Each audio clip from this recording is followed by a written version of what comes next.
Hello and welcome to a bonus episode of 21st Century Spielberg. I'm Chris Evangelista, a staff writer and critic with slashfilm.com. And when it comes to 21st Century Spielberg, the main episodes may be a one-man show, but for these bonus episodes, I like to bring in guests. So with me today to talk about Indiana Jones and the Kingdom of the Crystal Skull and the Adventures of Tintin is my coworker at Slashfilm, Hoai-Tran Bui. HT, tell the folks at home about yourself. Hey, everyone. I'm Hoai-Tran Bui. I am a film critic and writer at Slashfilm and Chris's favorite coworker. That's right. Yes, and you can find me on Twitter and Instagram at HTranBui. And I also have my own podcast, The Millennial Falcon, which is currently on hiatus because of pandemic reasons. But I am here and excited to talk on the podcast with Chris about Spielberg. Thank you. Thank you for being here. I appreciate it. So before we get into these two films, tell me, if you will, what your relationship is with Steven Spielberg in general, his filmography as a whole. How do you feel about Mr. Steven Spielberg? I love Spielberg. I grew up on his movies and especially, the movies that we all associate with our childhood, like E.T., Jurassic Park, Jaws. Jaws, I remember, kept me up for many nights and thinking that my parents' pool had a shark in it, as well as the toilet for some reason. I just was very scared of bodies of water for a very long time. So he had quite a hold on my imagination. And E.T., was one of those films that really just sparked that awe that I think a lot of people have with Spielberg, and that idea that cinema is so transporting and amazing. And I feel like Spielberg, as a filmmaker, has such a confident grasp of the cinematic language that set the standard for so much of not only blockbuster filmmaking, but filmmaking in general, that I feel like because of that, his distinct directorial style, what makes him an auteur, so to speak, is rendered kind of invisible to audiences because people know what to expect from a Spielberg film, but a Spielberg film is so much that standard of filmmaking that people are like, oh, we've seen this before, but that's because Spielberg was that OG, so to speak. So it's just really funny because he has such of his own style, and yes, it can be sentimental, and yes, it can tug on the heartstrings, but it's something that I think is just so cinematic. And I think it is, despite him being upheld as this new Hollywood upstart, one of the pioneers of new Hollywood when he broke out in the 70s, I think he really holds true to the style of classic Hollywood in a lot of ways, especially in the way that his camera and his editing directs the attention of the audience. So I absolutely love Spielberg. I have to say I haven't seen a lot of Spielberg's later works, except for the ones that we're talking about today. But I'm a big fan. Cool. So jumping off of that, what is your relationship with the Indiana Jones franchise as a whole? Because that's the first film we're talking about here. Have you seen all the other films in the series? So I have a confession. Okay. When I first saw The Crystal Skull when it came out, I had only seen Raiders of the Lost Ark, and I had missed Temple of Doom and The Last Crusade. And I saw Crystal Skull and was disappointed by it, as many people were. But in the lead up to doing this podcast, I watched all of the Indiana Jones movies together. And guys, they're good movies. I mean, they are such pulp adventures, and I know that Spielberg and George Lucas made them as an homage to those pulp adventures and those pulp novels of the 1930s and the film series in the 1930s. And I feel like that is kind of lost on a lot of people who criticize the Kingdom of the Crystal Skull. And rewatching it again, especially after having rewatched and watched all the other movies back to back, it is clear that Crystal Skull maintains that pulp serial film tone of the first films, even if it does feel like distinctly modern, mostly because of the cinematography and the aliens. Yes. Yeah. So yeah, Crystal Skull came out, and it was a big deal when it came out, for everyone. And I remember seeing it in the theater with a few friends, and all of my friends I saw it with were just like, "Wow, that was awful." And I was like, I didn't think it was that bad. And over the years, I feel like I've maintained this idea that Crystal Skull is a lot better than people give it credit for. So when it came time to do the Crystal Skull episode before this, the main one, I rewatched the movie for the first time in a long time. It's on Netflix. I had to brush up on it.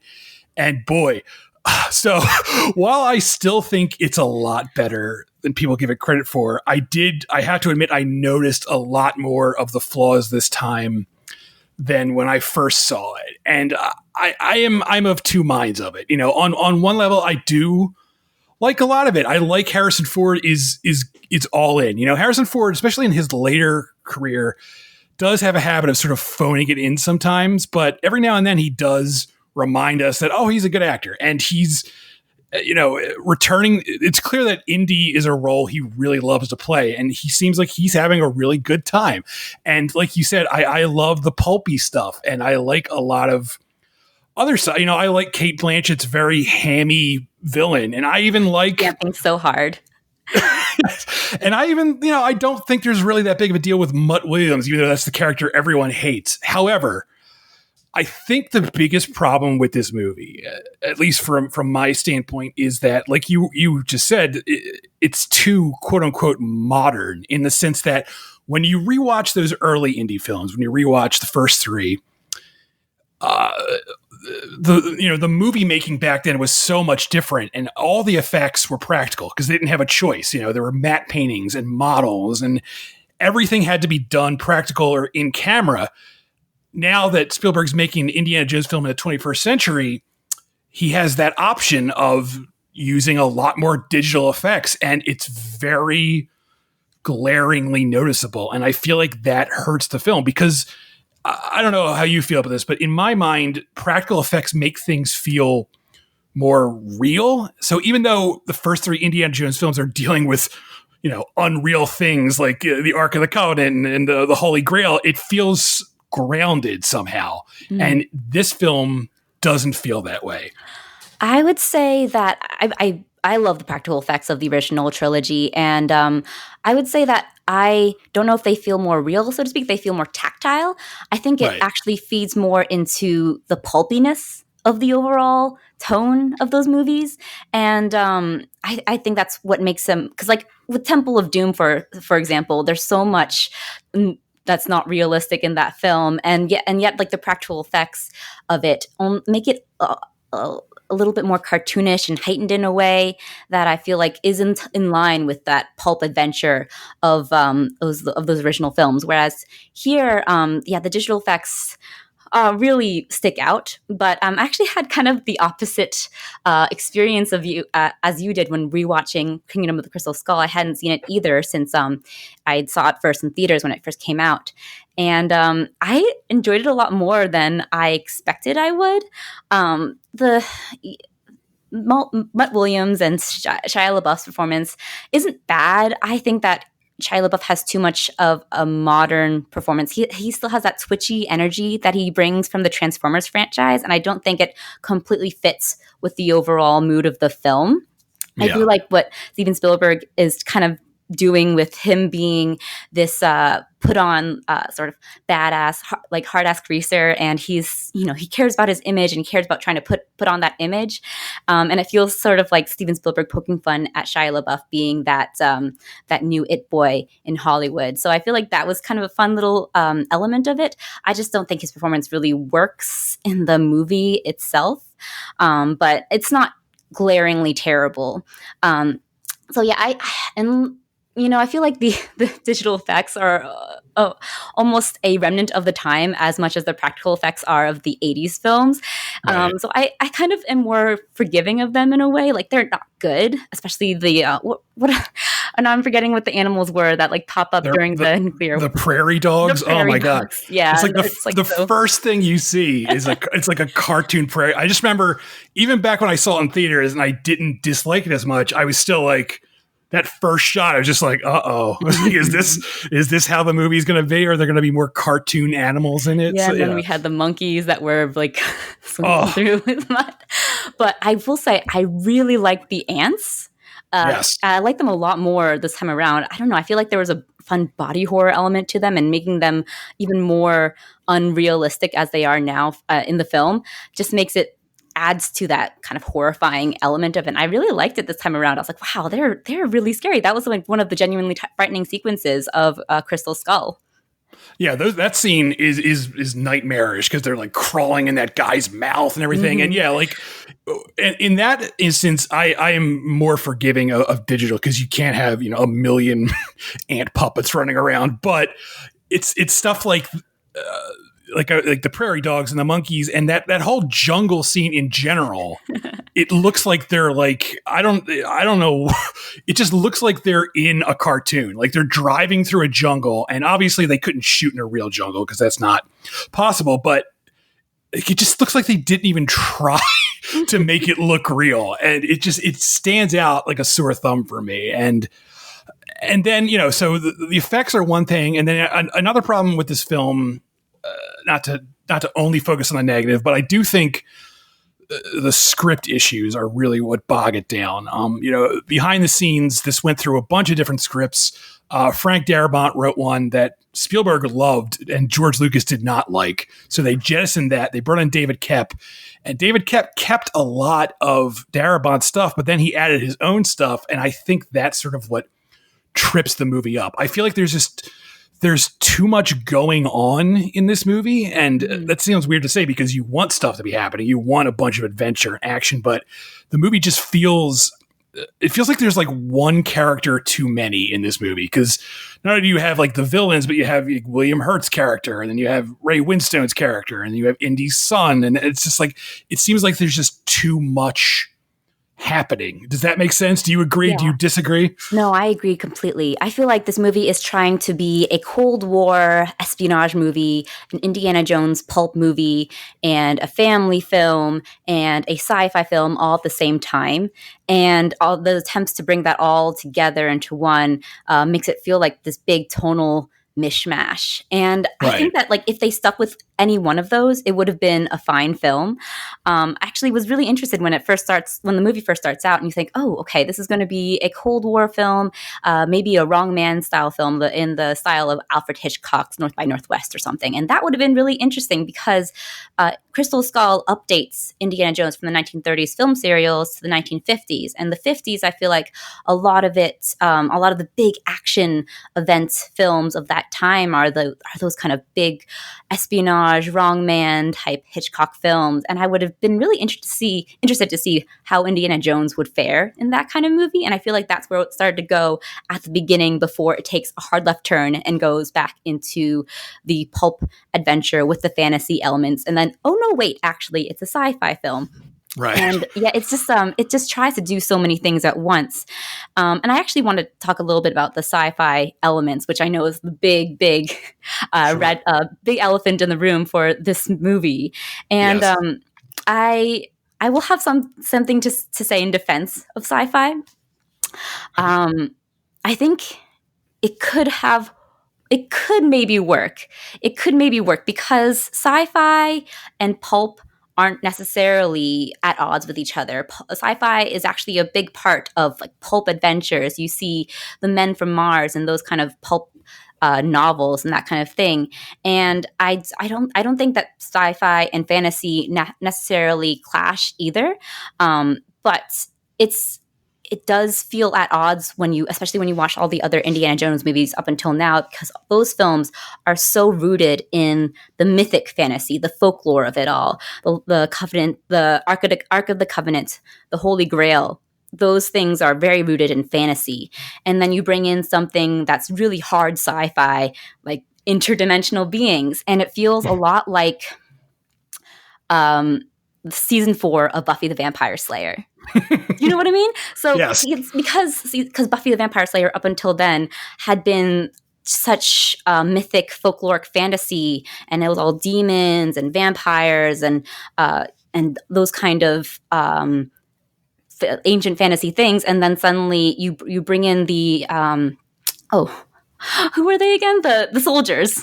Oh, I'm I don't know what they're called, but yes. you're talking about the thing with Riley, right? Riley soldiers. Yeah. I can't remember their names, and I'm a huge Buffy fan, so I'm sorry about that. But it feels like trying to fit a fantasy box on top of this, or a sci-fi box on top of this fantasy thing, and it's a mold that doesn't quite fit. Right. And trying to tie it in can work, but just doesn't work in this context.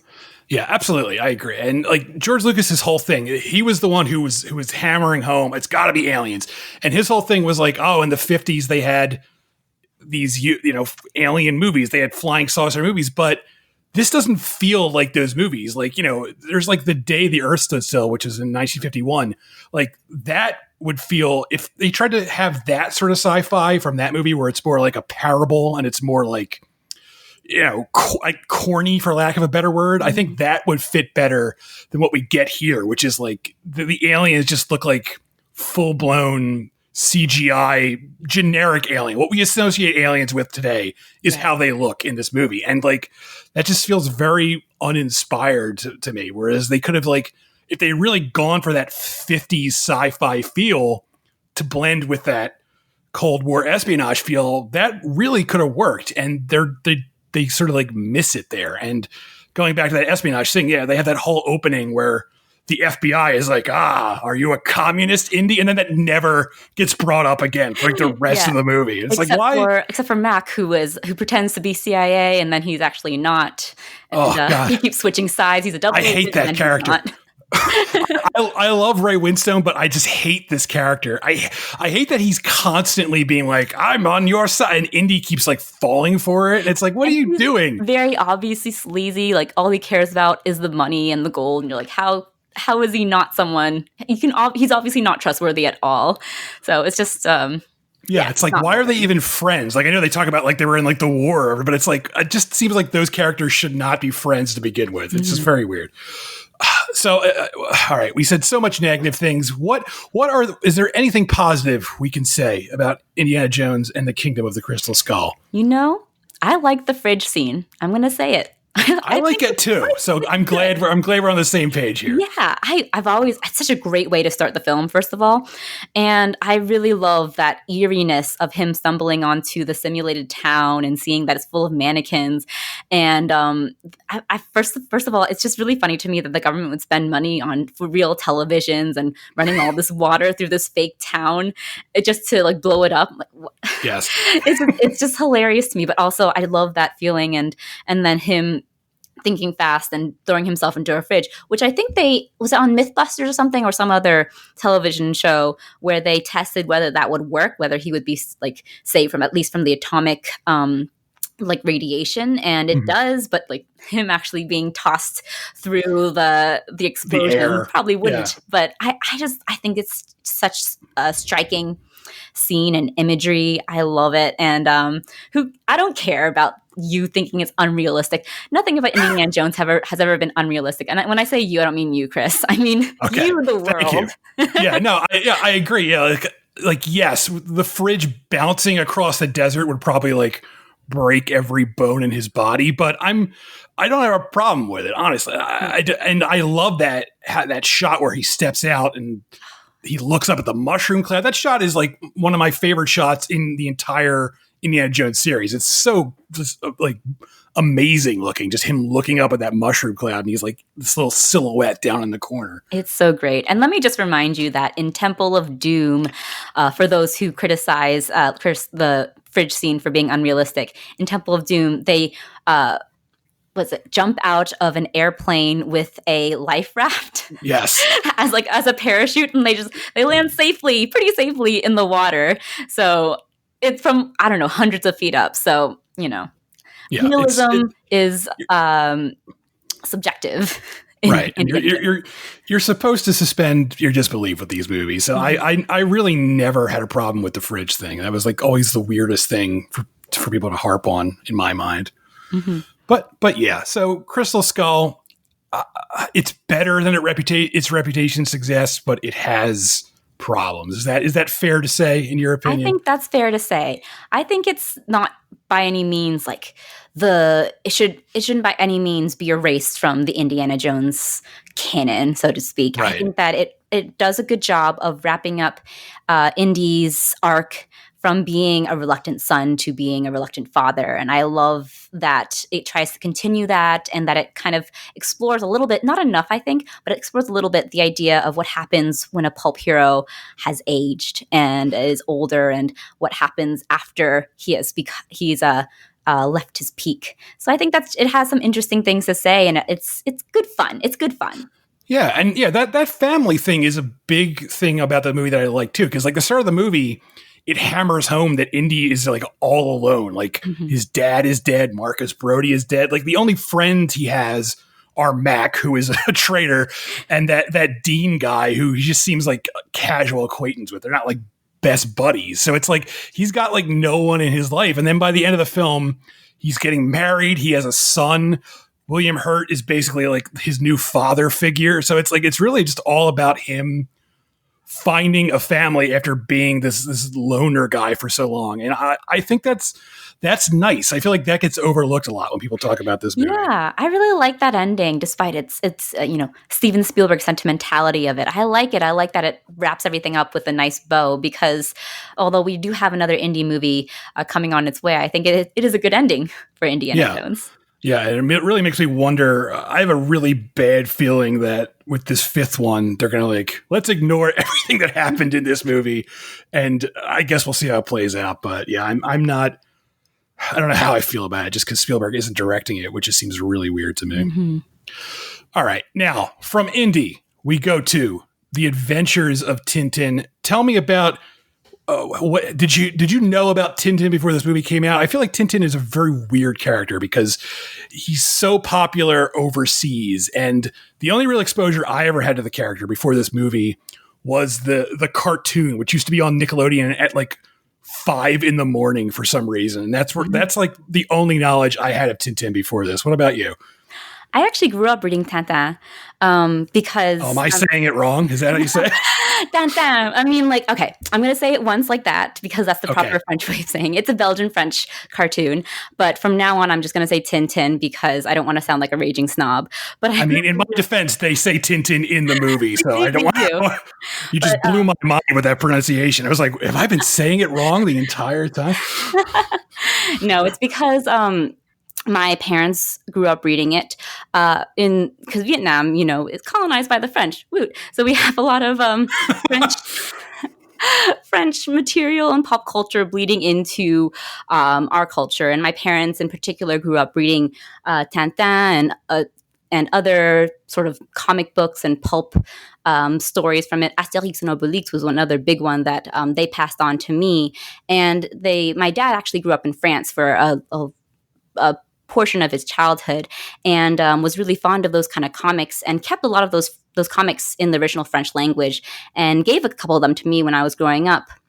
So I had Tintin in both the French and in this English collectible. I actually have it here with me right now, and I only ever read like a couple of the stories, but I was always really fond of them. There are these big, bombastic mystery adventures featuring a spunky journalist and his blustering partner, and it was always a lot of fun. Some of the racial elements have not aged well because it did come out in the 1930s, but I absolutely love the art style. I love the spirit of it, which actually, when Chris was asking for guests for this podcast, I was a little bit reluctant to come on because I love Tintin, but I was a little bit less in love with Crystal Skull. But the two of them paired together actually work so well because there is an Indiana Jones pulp spirit to Tintin that Steven Spielberg himself picked up on, which is why he was so eager to direct the film. So I've always loved the Tintin comics, and I would read them over and over when I was a kid. And I was very excited when the film came out, although I was also very wary. I did not know what to think of the motion capture animation, and I was a little reluctant to see how it would pan out because I feel like a lot of CG adaptations of of animated, like either comics or animation that I've seen just kind of lose some of the style of it. And especially with Hergé's art style of ligne claire, which is clear lines. It's notable for its strong clear lines and downplaying of contrast, which leads to this overall flat look. Doesn't feel like it would lend very well to a 3D transformation.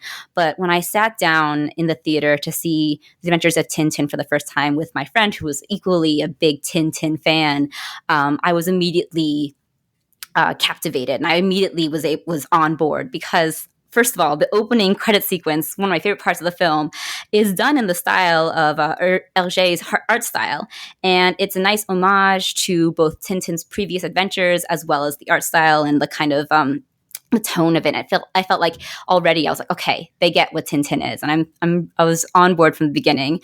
So I was very excited about Tintin, and it's a great, perfect adaptation of the comics. And actually, the Adventures of Tintin movie had adapted some comics that I hadn't heard of before, and I actually wasn't aware of this, but I was looking it up until now, and it adapted The Secret of the Unicorn as well as several other comics that kind of merged together. So it not only is true to the spirit, but true to the actual source material. Yeah, and I'm right there with you with that 3D animation, where I am not a fan of that in cartoon form, whatever you want to call it. Like the closest example I could think of are the things that Robert Zemeckis has done with like the Polar Express and Beowulf, and those movies, at least in my opinion, just look awful, especially Polar Express, which I just think is hideous looking. So anytime there's like a motion capture animated film, I immediately just think, is it going to look like the Robert Zemeckis world? And, Spielberg working with Peter Jackson and company, they really found a way to make it work. And I think the secret is they found a way to make it a blend of both quote unquote realism and stylish, where they're trying to adapt that and the comics into a 3D form. And that's like the complete opposite of what Zemeckis is doing. Like Zemeckis' movie, he's trying to make them look real. There's just, like, for lack of a better word, they're trying to look like real people in a real world. And that backfires because you get that weird uncanny valley thing. Whereas in this movie, because it's a blend of like the character, like they're caricatures basically, their faces aren't, no one has faces like this where they have these weird noses and stuff like that. But at the same time, they move like real people. And on paper, that sounds weird. It's like, oh, this will backfire, but it works really well. And there's like never a moment in this movie where I'm like distracted by what I'm seeing. I'm like all in from the get-go, from the jump.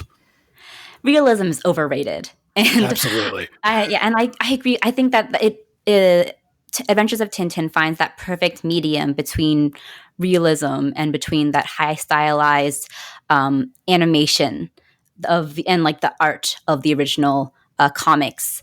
And while they move like real people, especially with the motion capture technology, I think that there is still that heightened physicality of it that makes it feel so much more like physics-defying stunts, and that really can only be achieved through animation.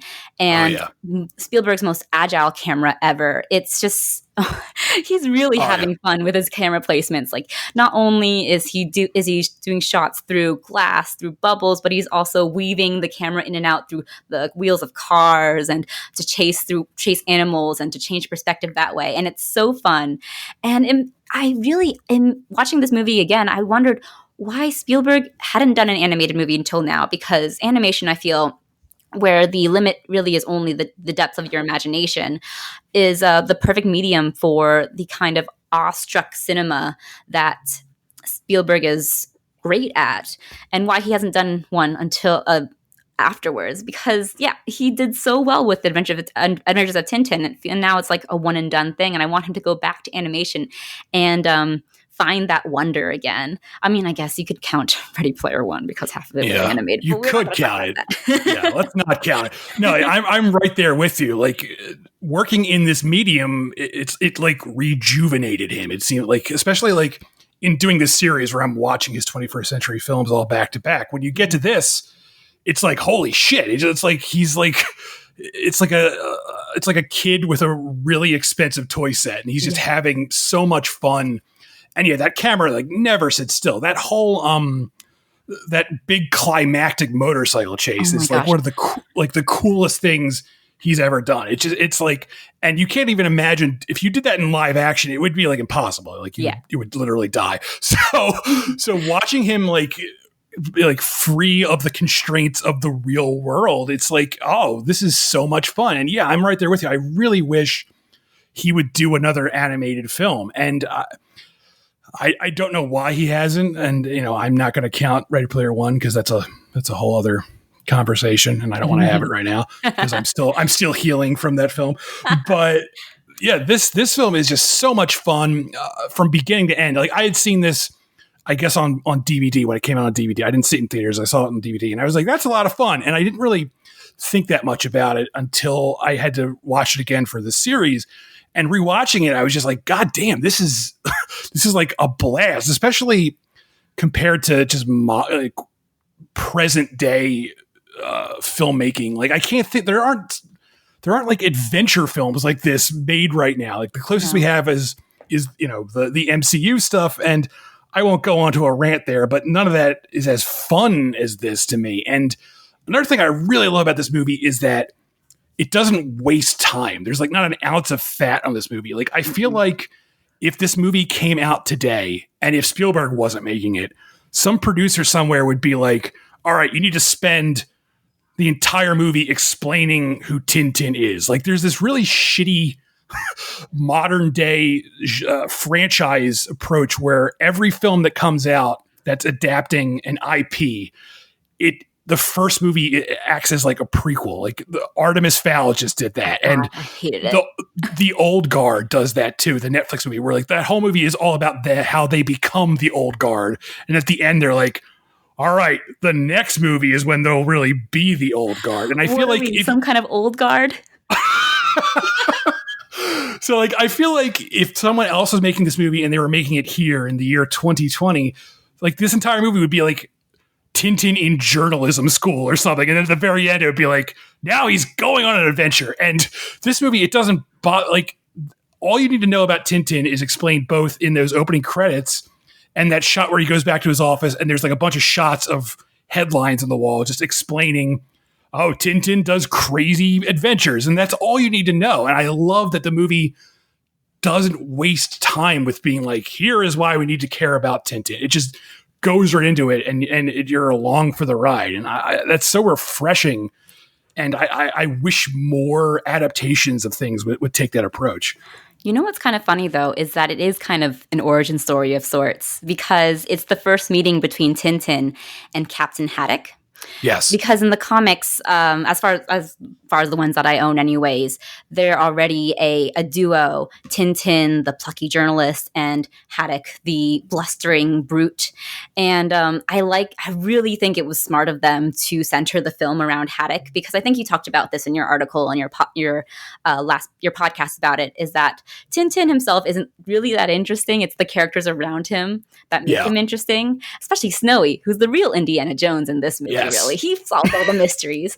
But Haddock is so much more fun, and especially played by Andy Serkis, who gives him not only hilarious in this, and does all this slapstick and this over the top comedy, but he gives him this gravity too that really works. And centering it around him and making it his sort of journey and his origin story, and that creating that bond between him and Tintin works so well. And I didn't appreciate it until I watched it again. I was like, wow, no wonder they made it this story and they didn't do just some random story and like just drop you in the middle. This is the perfect way to introduce you and to get to know and love these characters. And Haddock is just so fun.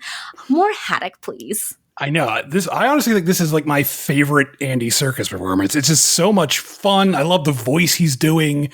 And yeah, like you said, I like that Haddock is this like, he's a drunk basically. He's a drunk and he's this kind of this sad sack, but the movie is like really invested in his journey. Like, yes, it's Tintin's movie, but it's really all about Haddock dealing with his ancestors. And, he has that big speech at the end where he talks about not giving up. And I just love that he's the one who really has the arc here. Like Tintin is just along for the ride. And again, that's another thing I can't imagine a modern movie doing. Like it'd be like making like a Batman movie and Batman's just like hanging out. Like I'm along for the ride. Like you can't like sell producers on that idea as well. And I feel like the only reason Spielberg got away with it is because he's Steven Spielberg. Like if someone else was like, I want to do this, it would be like shot down immediately. Yeah. The only movies that I could see being comparable to Tintin in both the style and the brisk pace and just how it really embraces the medium of animation and how it can just kind of go for the fences, is movies that you haven't seen. Hayao Miyazaki movies. You should watch them, Chris, because they really imagine that humans aren't hindered by anything like physics or gravity or silly things like that. It has people walking, like running up walls and jumping off rooftops, and you see so much of that in The Adventures of Tintin. And when you brought up the motorcycle chase scene before, I was so happy you did that because that's my favorite sequence from this movie, and maybe one of my favorite sequences that Spielberg has ever shot. It's so good, and it's just when that one sequence where Tintin basically like zip lines down a line with the motorcycle. I was just gasping. I loved it so much, and you don't see that in a lot of animation these days. Even the ones that don't have that sort of grounded grip on reality. It doesn't feel like it. I feel like animation is either a little bit too heightened or not grounded enough, or not heightened enough, and this movie, like that sequence in particular, just kind of you feel the stakes as well as you feel like that awesomeness of letting gravity and physics go and just being taken along for the ride, and it's so good. Yeah, I mean, a lot of American animation forgets to be animated. Like that's why I really love the Brad Bird movies, because he's one of those American animators who understands that like things should be constantly moving, and he gets that so right with the films he's made. So yeah, that's like I haven't seen the Miyazaki film, so I can't compare them to this. So like I immediately just think of like the Brad Bird work, where he understands that you have freedom with this. You have freedom to do things you can't do in live action. So why not do it? Yes, exactly. So what else? What else should we say about Tintin before we wrap things up? What else do you have to say? This is go nuts. Tell me more. Well, I just want, where's Tintin 2? I want it. I want to see more of the comics adapted. I want to see, well, except for maybe the ones that are a bit racially shaped. But God, what a great intro to these adventures, and what a shame that we haven't picked up on it and Spielberg hasn't revisited this world. And I just want to also give a shout out to the script by Edgar Wright, Stephen Moffat, and Joe Cornish, which is just the work. Not only is the narrative like so fast paced, but the dialogue and the wordplay is really fun. I actually didn't know or remember that Stephen Moffat was part of the script, and some of the wordplay, knowing his work on Doctor Who and Sherlock, was very Moffat and really funny and cheeky. And I love that. I feel like there was a few adult elements, maybe not adult, mature, like edgy or anything, but something that was that's a little cheeky and beyond the child demographic that would generally be watching this movie, that makes this movie so enjoyable too. And another thing, all ages. Tintin really is, like, even though it's about a boy journalist and it's a movie that's targeted at a younger demographic, it's because it is so spectacular and it leans into that spectacle, and it's cheeky and it's fun and it has all those pulpy elements. I feel like it's just so enjoyable for all audiences, and I just want more animated movies like that, and more movies in general like that. I just want Steven Spielberg to do another Tintin.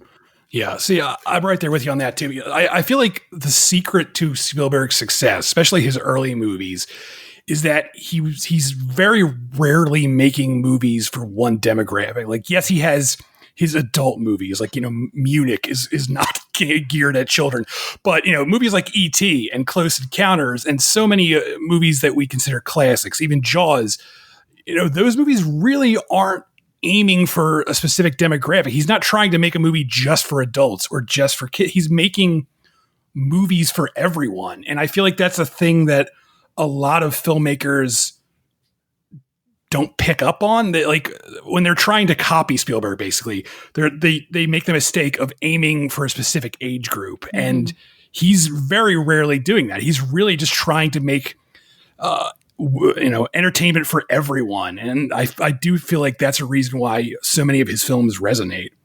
Yeah, I completely agree. All right. Well, HT, thank you so much for being here. Tell the folks at home again where they can find you. Thanks for having me. And you can find me on Twitter and Instagram at Hoai-Tran Bui. I just passed 5K on Twitter, so follow me there. Yeah, nice. All right. And new episodes of 21st Century Spielberg are published twice a month. You can also read more of the topics covered here at slashfilm.com. You can subscribe to the 21st Century Spielberg podcast on iTunes, Google Podcasts, Overcast, Spotify, and all other popular podcast apps.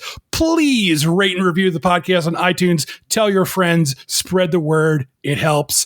I'm Chris Evangelista, and you can find me on Twitter at CEvangelista413 or on this podcast's Twitter at Spielberg2K.